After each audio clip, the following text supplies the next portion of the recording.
The city of Mercedes was one of the hardest hit areas during the June floods. Hundreds were turned away from the emergency shelter dome. We wanted to know if the city made any changes ahead of the forecasted rains. Channel 5's Taylor Winkle asked the interim city manager.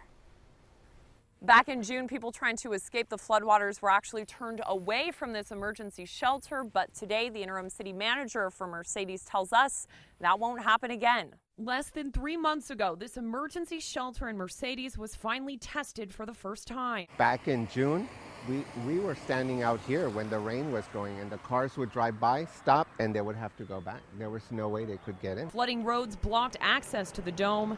The end of this road and the end of that road, it does get, really bad.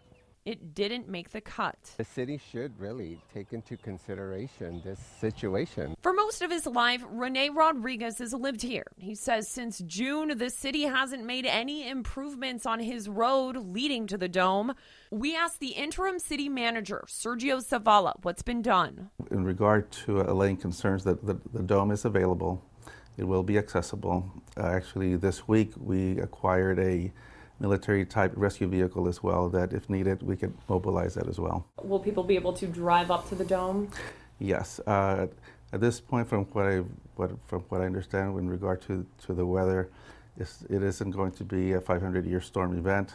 We are preparing for an intense rainfall, obviously. Back in June, the Mercedes mayor told Channel 5 News he planned to make improvements to the drainage around the facility to prevent flooding. Zavala didn't go over improvements with us today. He did confirm the city has an additional shelter set up at Chacon Middle School. The coordination behind that is just a responsible measure by a city. It's a contingency.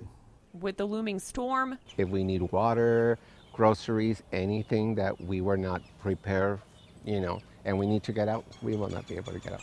People like Rodriguez are hoping they don't get stranded with no way out. We know that the Mercedes fire chief was meeting with the interim city manager today to talk about emergency preparedness plans, but people living here in Mercedes hoping for the best case scenario, that they won't even have to try to use the dome at all. Reporting in Mercedes, Taylor Winkle, Channel 5 News.